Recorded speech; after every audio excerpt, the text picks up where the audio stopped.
아이언 마스크의 비밀. 3. 철가면에 대한 증언. 철가면이 살아있던 당대에 그에 대해 철저하게 함구에 붙였지만 모든 사람에게 비밀을 유지시키는 것은 어려운 일이다. 그러므로 철가면 주위에 몇몇 사람들의 증언이 남아있다. 바스티유 감옥에서 죄수를 돌보던 의사 마르조랑은 1698년 철가면이 바스티유에 도착했을 때 그의 나이가 60살 정도라는 말을 듣는다. 이것이 사실이라면 철가면은 1638년생인 루이 14세와 같은 해에 태어난 것이 된다. 죄수 가운데 한 명이었던 한 수도원장은 철가면이 여러 곳에 여행한 적이 있다는 말을 듣는다. 생마르 사령관의 보좌관인 드 브렌빌리에는 비밀리에 보초로 변장하여 철가면의 모습을 달빛 속에서 보았다. 피부는 하얗고 큰 키에 탄탄한 체격으로 머리는 백발이었다고 적었다. 철가면이 사망한 후 생마르그리트 섬이 유폐되었던 극작가 샹세르는 간수장으로부터 철가면이 투옥된 것은 1669년으로 생마르 간수장이 철가면에게 지극히 정중한 태도를 취하고 은 접시에 식사를 담아 매일 직접 갖다 주었다라는 말을 들었다고 했다. 얼굴이 닮았다는 이유로 철가면을 체포하여 재판도 열지 않고 그대로 감옥에 수용시킨 루이 14세는 그 후에도 철가면에게 계속 관심을 가졌다고 한다. 그러나 학자들은 철가면이 진짜로 루이 14세와 같은 얼굴을 갖고 있다고 34년 동안이나 가면을 써야 했던 이유가 이해가 되지 않는다고 설명한다. 얼굴이 국왕과 닮았다고 그것만으로 투옥되는 것은 비상식적이라는 뜻이다. 정말로 위험한 사람이라면 왜 34년이나 죽이지 않고 살려두었을까 하는 점도 의문이다. 당대에 죽이는 것이 어려운 일이 아닌데 바로 이 점에서 철가면이 루이 14세와 가까운 사람이라는 소문이 계속 나온 것이다. 프랑스 혁명과 함께 마침내 철가면에 대한 수수께끼를 풀 수 있는 실마리가 잡혔다. 국방부의 고문서를 정리하는 과정에서 육군 장관 루브아와 당시 이탈리아 북부에 있는 알프스 산중턱의 작은 마을 페네롤로 감옥의 간수장이었던 생마르 사이에 오갔던 편지가 대량 발견된 것이다. 피네롤로는 마을 전체가 성체로 둘러싸인 견고한 요새이다. 1669년 철가면이 최초로 유폐된 해의 6월 말경 루브아는 생마르에게 다음과 같은 편지를 보냈다. 칙명으로 유스타시우 드제라는 자를 피네롤로로 호송시키겠소. 중요한 것은 이 자를 엄중히 격리하여 다른 사람에게 자신의 신상을 이야기하지 못하게 하는 것이요. 디아에게 사전에 연락한 것은 이 자를 수용할 독방을 준비하도록 하기 위해서요. 들장은 누구도 가까이 갈 수 없는 방향에 만들고 감시병들이 아무것도 엿들을 수 없도록 다중문으로 하며 식사는 하루분을 하루에 한 번 당신이 직접 갖다 주시오. 어떤 일이 있더라도 이자가 하는 말에 귀를 기울이지 말고 본인에게도 쓸데없는 말을 하면 죽음을 면치 못할 것이라고 말하시오. 후 파르시에게는 따로 통보하여 당신이 지시하는 일을 하고 당신에게 보낼 죄수의 일상생활에 필요한 세간들을 준비하도록 명령했소. 세간 준비 대금과 죄수의 식비는 내가 직접 정산할 것이요. 이 내용을 보면 드제라는 남자가 이미 체포되어 피네롤로로 오송할 계획이 정해졌음을 알 수 있다. 특히 그에게 자신의 신상을 이야기하지 못하도록 한 것으로 보아 중대한 어떤 비밀을 갖고 있는 인물임을 알 수 있다. 생마르에게 직접 식사를 갖다 주라는 것도 예의이며 죄수가 자기의 체포 이유를 털어놓으려고 하면 그 자리에서 죽이라는 말도 해괴하다. 더욱이 죄수 전용 식단으로 예산이 지불되는데도 불구하고 별도 예산으로 그에게만 특별식을 주라고 한 것도 평범한 이야기는 아니다.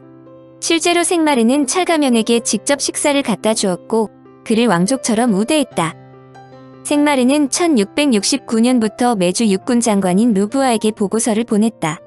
이 이례적인 조처는 루이 14세가 철가면에게 엄중한 감시를 게을리하지 않았다는 것을 나타낸다.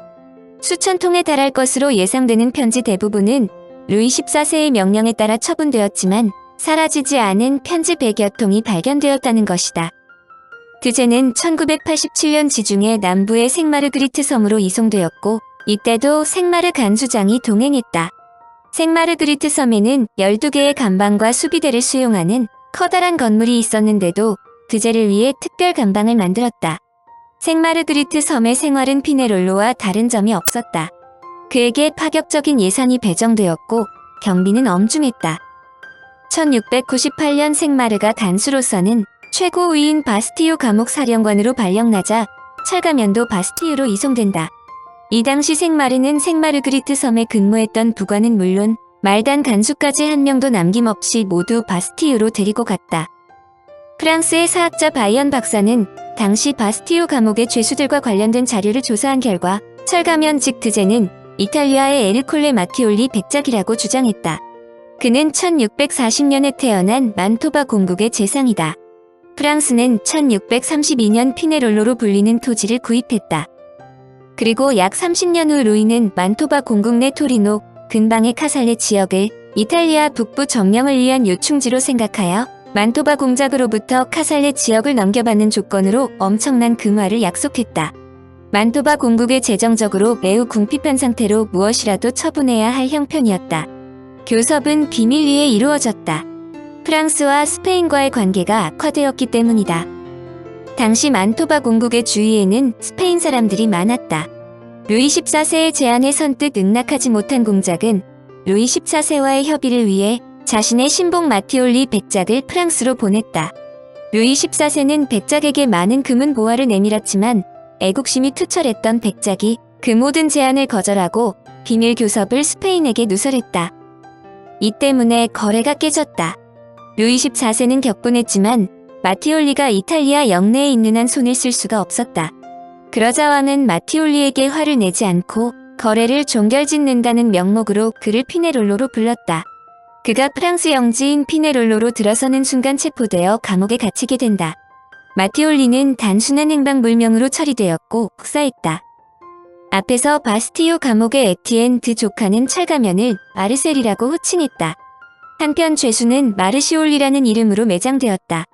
그러나 마티올리가 가면을 사나이라고 한다면 생마그리트 섬의 감옥에서 다시 바스티유로 이송한 다음에도 왜 왕은 이 죄수의 신원을 숨겼는가라는 의문이 남는다. 마티올리가 이탈리아에서 실종된 것은 사실이므로 외교 문제로까지 발전할 수도 있었던 것은 사실이다. 그러나 그 당시는 권모술수가 횡행하고 각 국가가 오직 실속만 차리던 시대였으므로 일단 감옥에 갇힌 사람의 신경을 쓰는 시대는 아니었다. 더욱이 왜 마티올리의 얼굴을 가려야 했는가이다. 그가 만토바 공국의 재상을 설사 지냈다 하더라도 그가 당시의 정황을 볼 때 그렇게 중차대한 인물은 아니었기 때문이다. 더구나 철가면이 마티올리라는 주장에는 결정적인 하자점이 발견된다. 피네롤레의 교도소장인 생마르가 1681년 근처의 다른 교도소로 전근 가면서 그의 죄수도 데리고 갔다고 되어 있으나 마티올리는 그냥 남아 있었다. 계속되는 철가면 연구. 프랑스 혁명으로 바스티유 감옥이 무너진 후, 즉 철가면이 사망한 지 약 100여 년이 지나 바스티유 공개라는 책이 출간되었는데 이 공문서를 조사한 위원회의 책임자인 샤르팡티에는 철가면의 사나이를 비롯한 왕실의 비밀 자료들을 자유롭게 읽을 수 있었다. 그는 철가면 사나이를 옛 죄수라고 적었는데 매우 흥미있는 내용을 찾아냈다. 철가면은 오스트리아의 앤과 영국의 버킹엄 공작과의 사이에서 얻은 자식이라는 전설에 대한 내용이다. 버킹엄 공작은 뒤마의 삼총사의 핵심 인물로 나오는데 그는 영국의 제임스 1세와 찰스 1세 시대에 젊고 잘생긴 모략을 즐기던 정치가였다. 그는 제임스 1세와 동성연애의 상대로 널리 알려진 사실이지만 1626년 프랑스 체류 중에 루이 13세의 왕비인 앤의 유혹에 빠졌다는 설명이다. 여하튼 앤이 1626년 버킹엄 공작과의 사이에서 사내 아이를 낳았고 그 아이는 그로부터 12년 후에 태어나는 그녀의 아들 루이 14세와 매우 닮았다는 것이 이들 주장의 핵심이다. 그에게 가면을 씌울 필요가 있는 것이다. 그러나 이 설의 결정적인 약점은 철가면이 1626년에 태어났다고 하면 사망 시에 73세 정도가 되는데 이 죄수에 관한 여러 가지 증거는 이보다 적어도 10세는 아래라고 이야기된다. 바스티유의 문서에는 철가면이 투옥된 해가 1669년이라고 나와 있는데 그렇다면 그 당시 이미 40세가 넘었다는 것을 의미한다. 당시 유럽에서는 이미 노인에 속하는 나이다. 여하튼 철가면 즉 드제가 누구인가에 대해서는 수많은 사람들이 도전했다. 다소 실망스러운 이야기이지만 철가면의 진실을 아는 최후의 생존자로 프랑스의 궁정 대신 샤미르가 등장한다. 그가 사망하기 전 그의 사위가 침상을 지키고 있었는데 사위는 그에게 철가면의 비밀을 알려달라고 했다. 그러나 샤미르는 국가의 이익과 관련된 기밀이라 영원히 비밀에 붙이겠다고 국왕에게 맹세했다며 끝내 아무 말하지 않았다. 철가면의 진실을 공식적인 증언으로는 확인하지 못한다는 뜻이다. 1970년 프랑스 기자 알레스가 출판한 철가면, 그 비밀을 풀다에는 철가면이 루이 14세의 제정 대신 푸케라고 결론지었다. 1615년에 출생한 미슐리의 추기경의 부하로 루이 14세가 총애하던 신하이지만 1661년 마자랭이 사망하자 사람들은 푸케가 재상이 되리라고 믿었다. 그러나 당시 23세의 젊은 왕은 권세를 이용하여 거부가 된 푸케에 대해 크게 실망한다.